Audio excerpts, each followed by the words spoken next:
Yo, what's going on everyone? This is Soltfire coming at you with, yet again, another Pokemon Ultra Sun Ultra Moon Wi-Fi battle. Now, if you have a keen eye, you may have noticed something. I, actually, am recording my battles using Citra now, rather than just my capture card.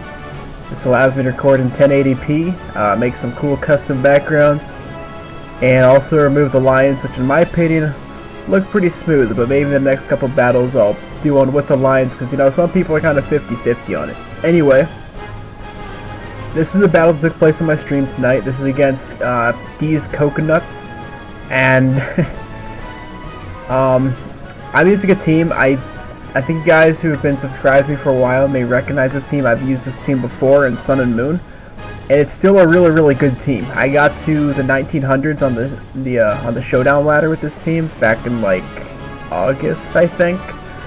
So it's a really good team. And my opponent's team, he's got some pretty scary threats. You share 3 of the same mods, like the Latios, Lando-T, and the Greninja.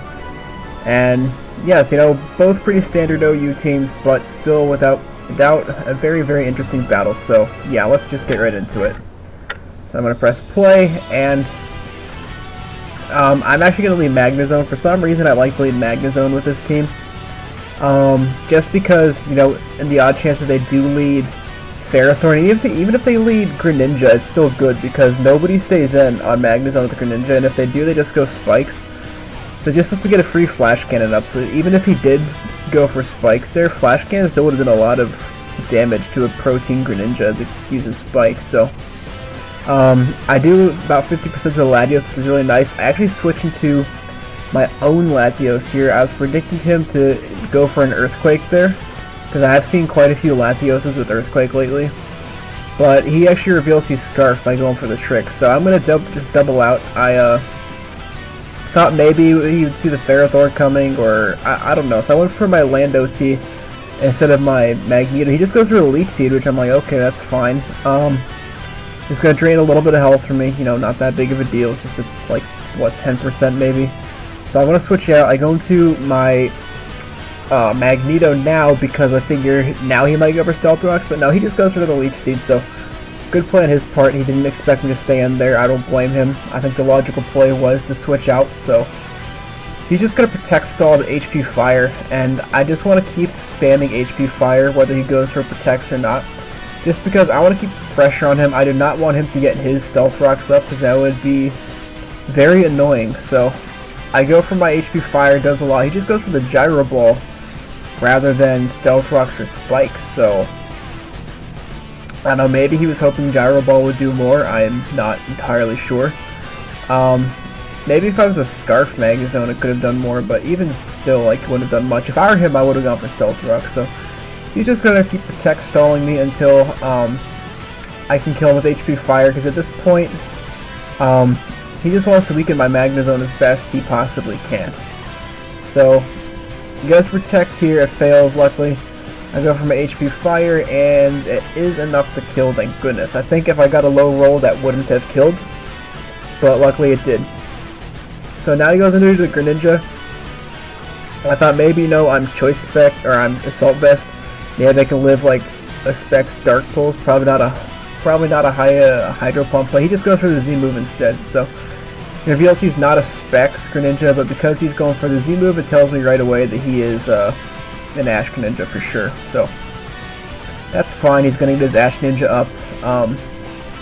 It's going to be a little tricky to play around this. You know, it's always a little tricky to play around Ash Greninja, but you know, it's nothing I can't manage. So I do actually have a win con strategy that I have in mind that revolves around Kartana, because I knew that once I got rid of the Ferrothorn that Kartana would be able to do work. So I just go for the Leaf Blade here, and it does not very much to the Lando-T, but that's okay, because once the Lando-T goes down, that's like the final thing that can kind of stop Kartana and kind of be a pest to it. So I am going to switch out here, go into my own Lando-T, because why not? And he actually just goes straight for the Earthquake here over the Stealth Rocks. So that tells me maybe his Ferrothorn was Spikes, and this Lando-T is probably the Rock Setter. So I'm just going to go into my Greninja here. I was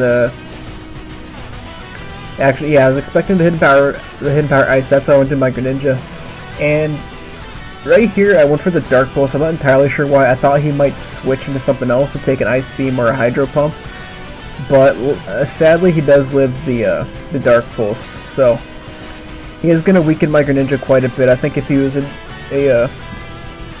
the attacking Lando, he would have definitely killed my Greninja there. So again, I'm not really sure what I was thinking. So now, after this, he pretty much just gets a free switch into Tyranitar. And I thought, you know, if he's banded with Pursuit, it would probably kill me from this range. But no, you'll see now that he's actually the Dragon Dancing Tyranitar. So that's going to be a little tedious to deal with. Anything that sets up on me, I sometimes have a hard time dealing with it. Especially with this team, despite having priority with Pinsir and Greninja. So I go into my Latios, I'm thinking like, you know what, I probably don't need this thing.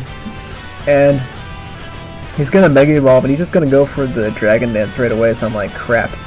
Alright, I don't really have a switch into this, so how do I want to go about doing this? I figure my best play here is to just sack Latios, considering it doesn't really do a whole lot to his team. I do actually carry the Waterium Z on this set, and you know, even then I don't think it would have done a whole lot to Tyranitar, maybe like 2/3 at most. But he's going to switch out of the Tyranitar here, fearing the Sacred Sword. He just goes into Latios, which is totally cool. Sacred Sword, not going to quite kill it out, however, it does do a decent chunk of damage. So at this range, I just decided to switch out. I don't want to take a Draco Meteor or anything else like that, so I just go into my Greninja, and he's just going to go for the Draco. Yeah, he has Scarfs. He would have outsped my Kartana, so it's a good thing I switched. I didn't really need my Ash Greninja anymore, so down it goes. I mean, I could have used it perhaps for the Excadrill, but you know, I can easily counter that with my Lando T and my Kartana in a way. So out comes the Excadrill. Right here, I don't want to stand. I want to keep this thing in full health for when the Sandstorm goes away. So I just go to my Lando T. It's a safer play, and luckily for me, I get the Intimidate drop off, and he does go for the Earthquake here. So lucky me. Gonna get my leftovers recovery, and he's gonna be kind of forced to switch out here. But I know at this point I can safely go for Earthquake because he doesn't really have a switch into it. I mean, he goes into Tyranitar here, which you'll see barely lives. And then if he went to Greninja, that wouldn't have taken the Earthquake well either. And then if he went Greninja, that would have just let me go into Kartana and start setting up, or start going for the Leaf Blades, because I am a I am a Scarf Kartana. Or I could have gone Sacred Sword just to make sure I killed that Tyranitar, but yeah, either way it worked out. So I go into my Pinsir here to take the Ice Punch. I thought the Ice Punch was kind of obvious, he kind of had to go for it there. And I was being kind of dumb here, I just went for the Quick Attack, thinking like, oh crap, he's faster, but no, he wasn't faster. I just went for the Quick Attack anyway. It kind of makes me look like a dick going for like a low-powered move to kill something. But you know, I could have just gone Frustration Earthquake there safely and not have worried about it. So right here, I went for the Earthquake on the odd chance that he would go for the Swords Dance, predicting the Quick Attack, because you know, he might think like, oh, he's just gonna Quick Attack, so Quick Attack to get some damage before I kill him with Rock Slide. But no, he just goes straight for the Iron Head, so that's fine. I just go into my Lando T, more than enough to just come in and trump Excadrill completely. So Excadrill goes down, thank you Lando T, best Mon in OU, hands down. And now all he has left is the Greninja, so